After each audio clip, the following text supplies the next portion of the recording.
Good morning, everyone.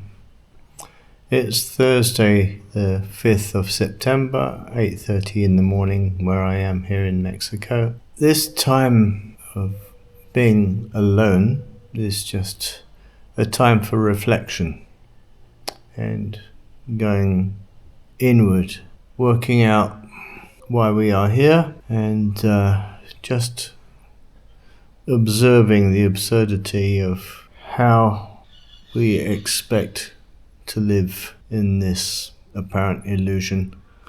Anyway, I've been trying to sell my house here in Mexico so that I can move into a place where there's more social interaction, because Spanish isn't my first language, so I don't get around to speak with many people other than when I just go out to buy my food. So it's just me here with my dog. So anyway, I put in my last couple of blogs that I met this woman in South Africa, so I've been corresponding with her.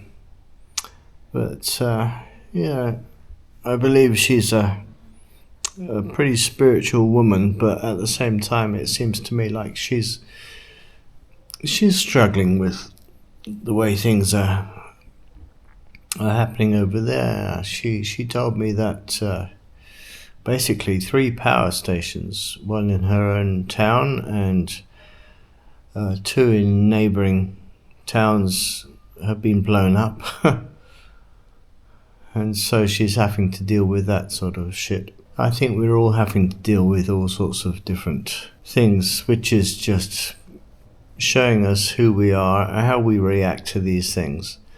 At the end of the day, I think it's down to just accepting where we are and enjoying the journey rather than trying to get to this destination, which when we reach it, it's going to be the same thing again, where we're looking to do something else and we find dissatisfaction in that. I wanted to buy this place in Mexico. It's a large house. It's got a lot of space, and I wanted to do Airbnb here, but then I got here and it's apart from the size of the place, it's not so suitable because the road systems around here are just really awkward.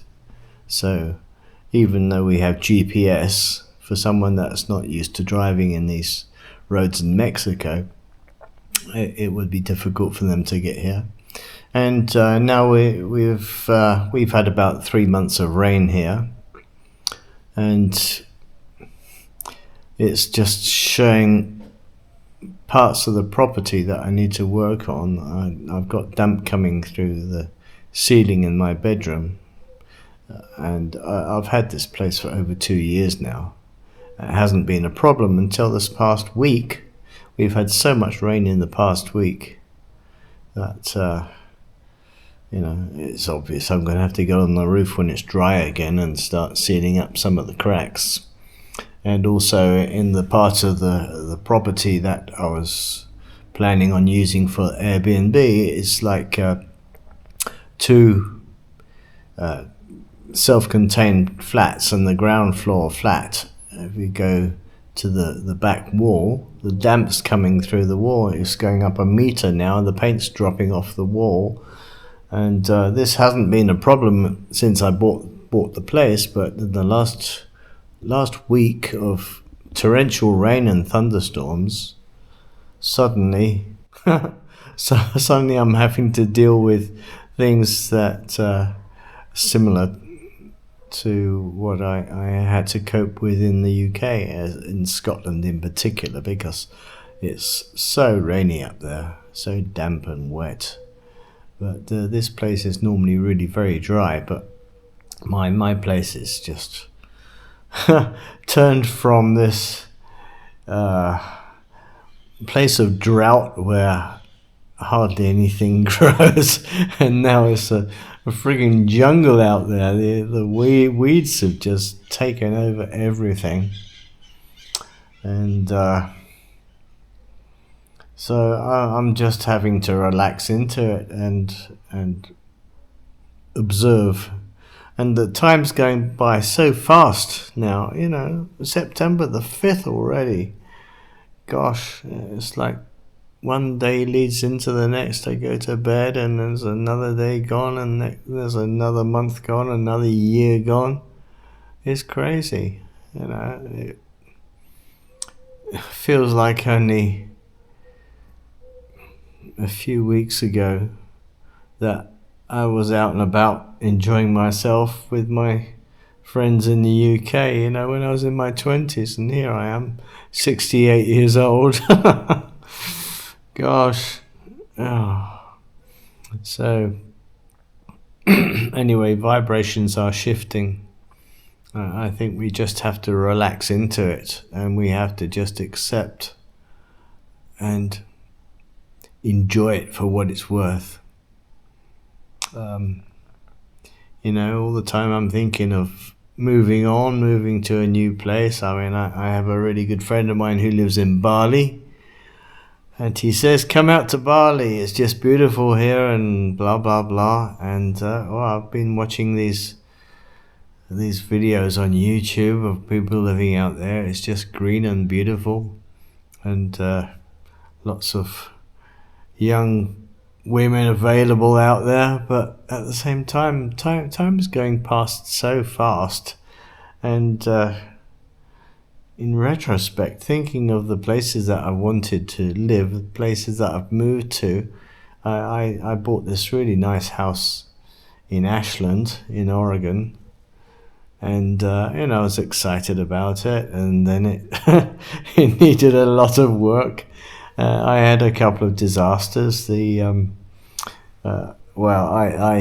had tenants in there, and then one of the tenants just really damaged the place. They brought like 3 Rottweilers into the place, and they shat on the carpet, and the furniture was all damaged. And then this woman, she got her boyfriend in there, and he was a bodybuilder, so I found out, because when I eventually got them out, he left some equipment behind and a big bag of Viagra, which basically told me that he despite being a young man, he needed pills to get it up.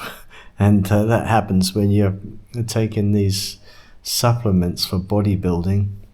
Anyway, he smashed one of the windows, completely smashed it through, and there were cigarette stains in the furniture, and a lot of damage. So anyway, I put in a claim to my insurance company for vandalism, and so I got some money back from that, and I ripped out the carpets, put in new floors, and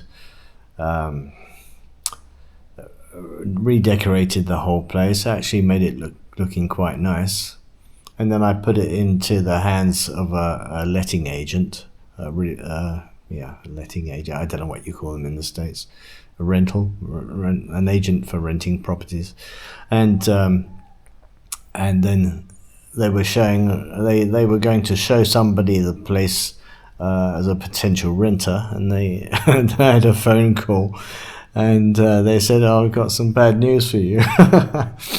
And anyway, a pipe burst in the flat upstairs, and it flooded the place. So over a few days, and all the paint was falling off the walls, and it just absolutely ruined everything that I'd done to the place.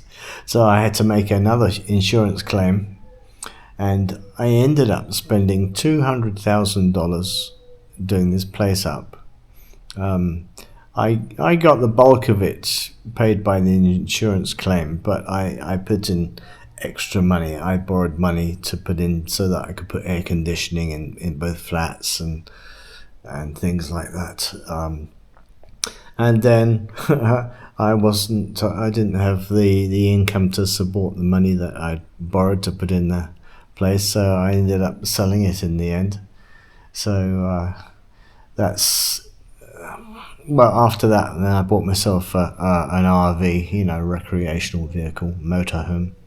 And there was another dream of mine, thinking, oh, I'd love to have an RV, and then I get the thing, and there's nothing but maintenance to do with these things, and you just can't park it anywhere you want because they're so damn big. This thing was like 34 feet long.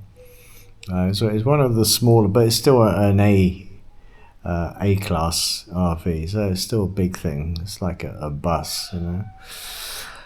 And yeah, so anyway, I bought some land in Mexico. No, not in Mexico. I bought some land in Northern California, in Redding. A nice piece of land.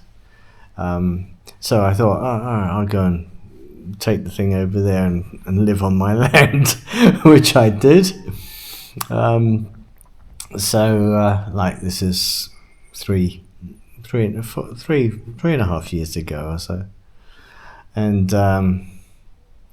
so I parked it. I took it over there. I parked it on the land, and then I was living there. I had water going to the land. I had a water supply.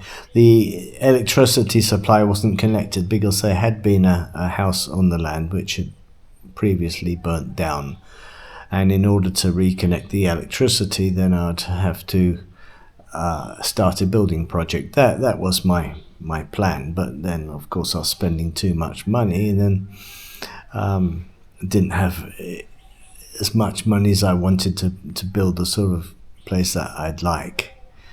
Anyway, I asked the neighbor if I could run a cable from her house, so that I could have some mains electricity going to my RV. And then after a little while, I had a notification come through the mail saying it was a violation notice. I wasn't allowed to park my own RV on my own land, and I wasn't allowed to live in it. God, so anyway, that really pissed me off. California and their irritating laws. Yeah, I can understand it because so many people have RVs out there, and the place ends up being a dumping ground otherwise. But my place was secluded enough that nobody would have seen the thing, so it wouldn't have been an eyesore. And besides, the RV was quite a nice looking vehicle, so it wasn't awful. So anyway, I met somebody that was wanting to move to Mexico, and so I thought, well, I need a change of scenery. So I said, okay, I'll drive you there. So I left my RV on the property, and then I drove from Redding in Northern California to the northeast border with Mexico, which is McAllen. McAllen is on the Texas side, and Reynosa is just over the border in Mexico. So I met her in McAllen, and got a load of her stuff loaded into my car that she had in storage there, and then we drove down over, I don't know, 3 or 4 days, I can't remember. And then she was renting a place in Morelia, which is it's like within striking distance of Mexico City, but it's still a good drive from there. And so anyway, I stayed in her place for a bit, but then she was a bit neurotic and crazy. She didn't like my driving, which can't really blame her too much, because the Mexican road system here is just so crazy, and I wasn't used to it. It's really quite different from driving in the States or anywhere else really that I've had experience of in Europe or in the UK. So anyway, online I met a really lovely woman called Anna, and so I left Morelia. I left this woman in Morelia in her rental there, and I drove and I met this woman called Anna, which was in a place called Cuernavaca, which is closer to Mexico City than I was before. And anyway, we hit it off, and we've had a really beautiful relationship for over 2 years. And while I was here, well, I sold. I had to go back to Northern California. I had to go back there a couple of times because I had to maintain this RV. Also, I had to move it off my land, so I moved it to an RV park, which wasn't very far from where my land was, but I wasn't allowed to keep my RV on my own land, so I did that. And then when it was in storage on the RV park, it was costing me $125 more or less a month for the storage.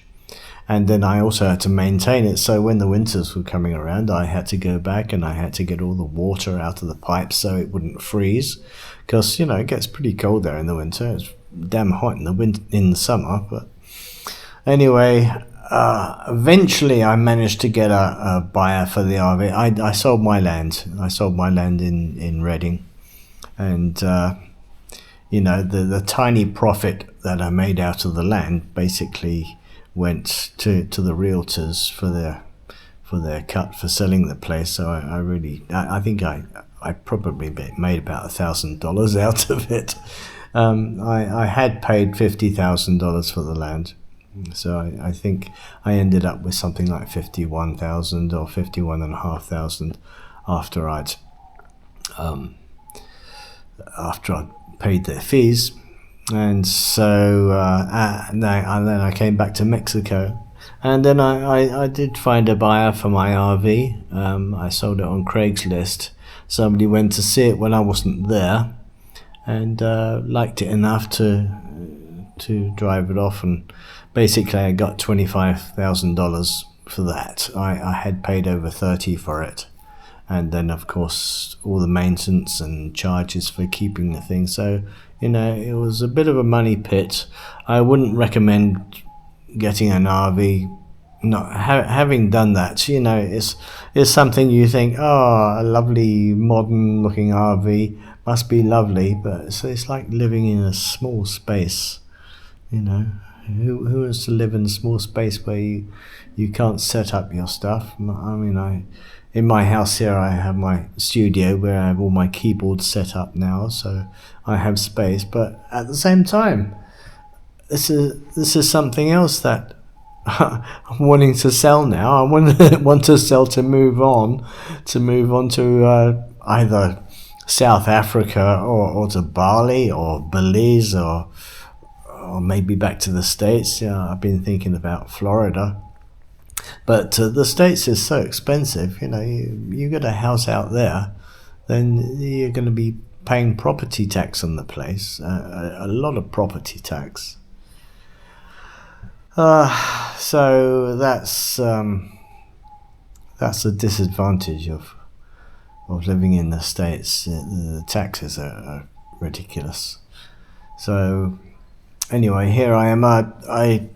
And then I had a surgery earlier on this year in March. I had to get eye surgery. So the money that I had left over from selling the RV basically went to pay that surgery. So then I wasn't able to pay my credit cards, and so they've all been closed out. So here I am. I'm just living on a small pension from the UK, which, Mexico, you can get by living on a lot less money. I don't have to pay property tax on this place. The money I got from sale of my land in California, I put that together with the remaining money that I got from the sale of my house in Ashland in Oregon, and so that's what I used to live on, and also to buy this place. So this place was $3 3.1 million pesos. It was about $160,000, the equivalent of. So that's what I paid for this place. Now it's on the market again. It's a similar value. It hasn't really gone up much. It's on the market for 3.55 million pesos now. I've had 4 viewers in the time that's been on the market, which is over a year. And the last lot of viewers were like a week ago, just before we had this deluge of rain which brought all the damp in. So I'm not really sure where it's going to go from here. I need to wait for the rainy season to stop, for the place to dry out before I can actually repaint all these walls and everything which have been damaged from the damp. So here I am thinking, well, I want to move on again. Sitting here, I mean, Anna, she lived with me for 2 years and 3 months, more or less. Well, I think that was the length of our relationship. So not all of that was living here. So I think she lived here for about 2 years. And she moved out about 3 months ago. So I'm sitting here pretty lonely, just me with my dog who's lying out on the floor over there. Reason for wanting to move on. You know, I like the space here. It's a nice, airy space. I'll just point the camera over there. This is just my living room. So, anyway, that's it. And I'll show you more of the place, I guess. That's the bedroom with my unmade bed. And there's a bathroom here. And then there's doors to the outside. So there's the great outdoors. This is just one little part of it. This is this is the bit between the buildings that I have on here. So I'll show you some more. There's a small bedroom here.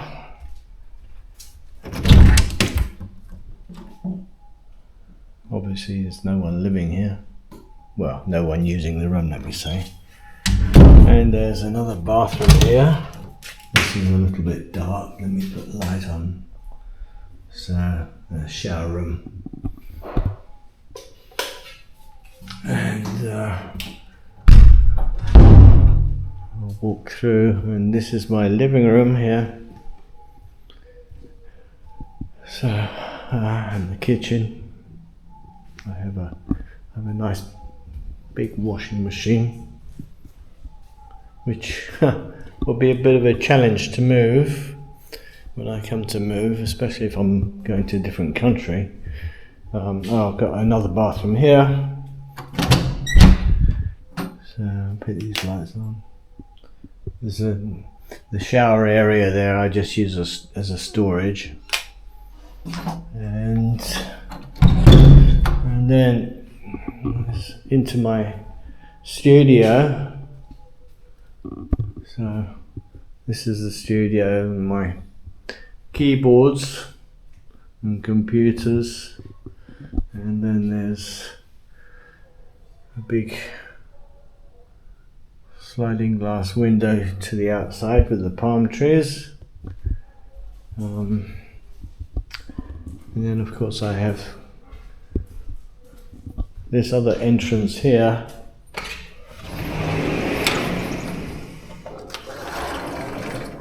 And then we are outside. This is the front of the house. And if I go and put something on my feet, then I can walk outside and show you some more. So This is my back door.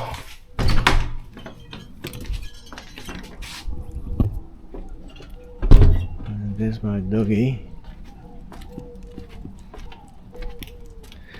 Anyway, I had to get rid of my nice VW Atlas. It was just too expensive, and so we went out and we bought this cheap VW Gol. It's not a Golf, it's a Gol in Mexico, and it's just scruffy enough that it blends in with the locals, so that I don't get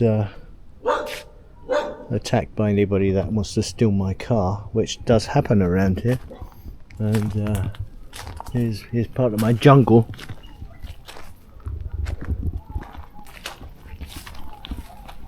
So I need to clear some of these weeds around. There's my burn pile over there, and this is the front of the house, just behind these palm trees over there. That's where I just showed you from the living room. So this is sort of half the place, and just walking along here. Unfortunately, the ants have been eating my plants here again. These leaf cutter ants are a real nuisance. They come round and strip certain plants of leaves. There, look, there's some there. At least they're eating a leaf that's fallen on the ground, but they go crazy and they eat the stuff which you want to keep. So that's where we came. Well, we saw from the bedroom. The bedroom is the last window over there. And then we'll go up the stairs here. I have a workshop, which is very damp at the moment. It's a bit dark in here. These lights take a while to get bright, but anyway, some woodworking equipment. And then we'll continue up these stairs. And this is the top, and there's my pool, which really is filthy, absolutely filthy. I haven't been able to run the filter system for the pool because the water level hasn't been high enough for it.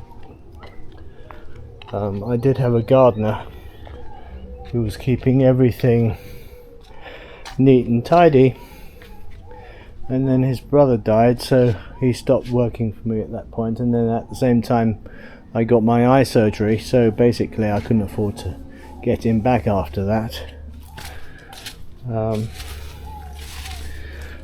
But the place used to be kept really quite tidy. I used to have grass all around here, but now it's just weeds. The grass did die in the drought, but it's sort of come back now along with all the weeds. There's still areas where the grass hasn't come back, but not that you'd really see it anyway because of the weeds. And this is the lower rental. Well, I was going to use as a rental. And here we go. There's the damp coming through the wall, and this has all happened in the last week. That's crazy, huh? And then the small kitchen here, and this is well, obviously a bedroom, and there's a bathroom here. There's more damage to the wall there from the damp, and on the right of the toilet there. It's a bit dark in here. Turn the light on. Shower. So I may as well keep going up the stairs, so you can see the one up the top. There's a sitting room here, of course. Actually, there's 3 floors here. This is going to be the second floor, or first. You could call it the first floor if you're in the UK. If you're in the States, then it'd be the second floor. So this is a larger room, and you can look down on the pool and beyond from here. And there's a king size bed, air conditioning on the walls, bathroom, and another shower, and then another kitchen, of course, and then we'll go up the spiral staircase.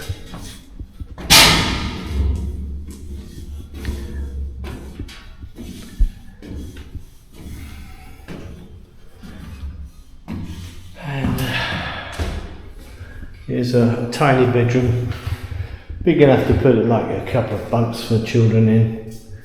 And there's another shower room here, and a toilet and a shower. So it's quite nice, you know. I've got a lot of space here, but it's not used, and I just don't feel like doing the Airbnb. So let's just show you what's outside.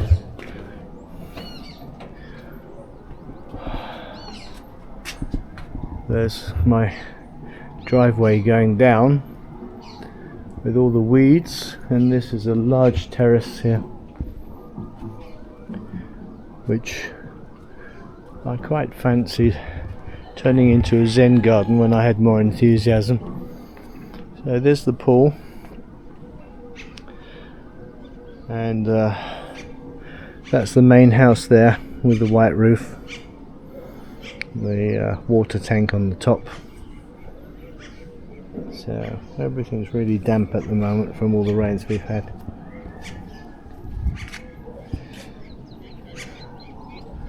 So there you go. There's my slice of Mexico.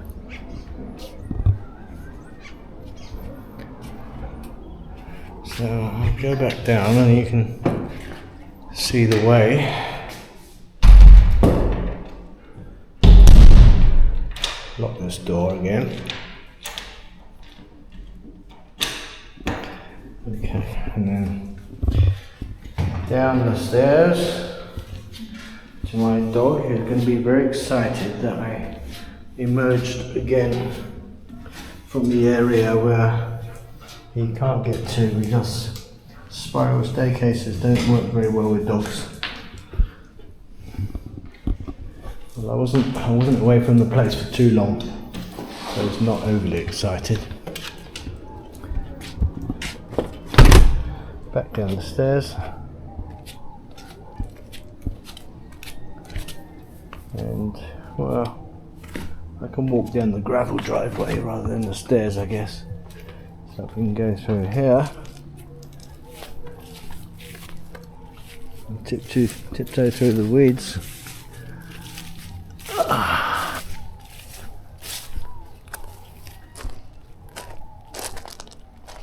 This was purely gravel just a few short weeks ago, and now it's just completely overgrown.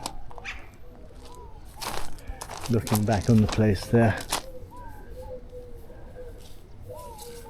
there's the ground floor flat, the second floor and the third floor.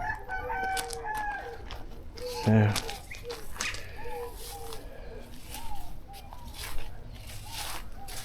and down the side, and here's the storage area where I keep my lawnmower, which doesn't work, and some pots of paint and some soil for putting in plant pots. So this is the other side of it. This is the bedroom. That's my I don't know what to call it, you know, that's where I sit and watch TV.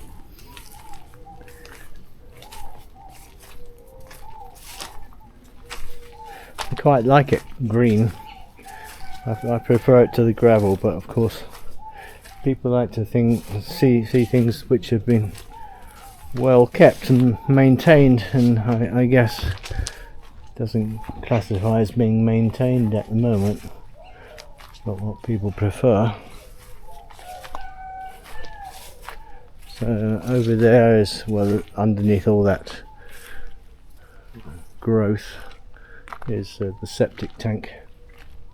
But you know, there's parking space here for a lot of vehicles.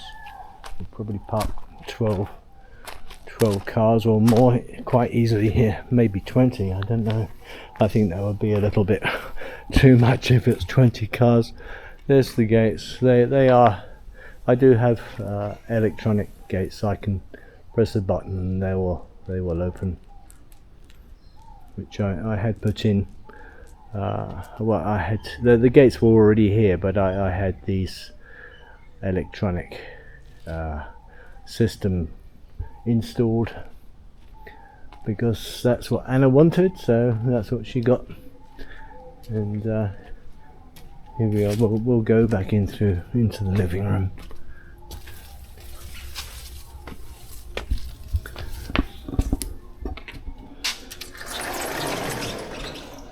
And close Checo and close the door. Okay, well, that's my place. I hope you enjoyed the tour. I don't know if you're still with me because I've been talking, and I guess because I speak fairly slowly at times, then maybe people get bored, but I don't know. That's my life. So here's my place where I sit and watch TV and put my feet up. And this is where we started our conversation. So, okay, that's, I think, the end of blog number 8. I don't know if I've got anything else to add. I think that's enough for now. Okay, everyone. I love you all. See you again soon. Okay, bye for now.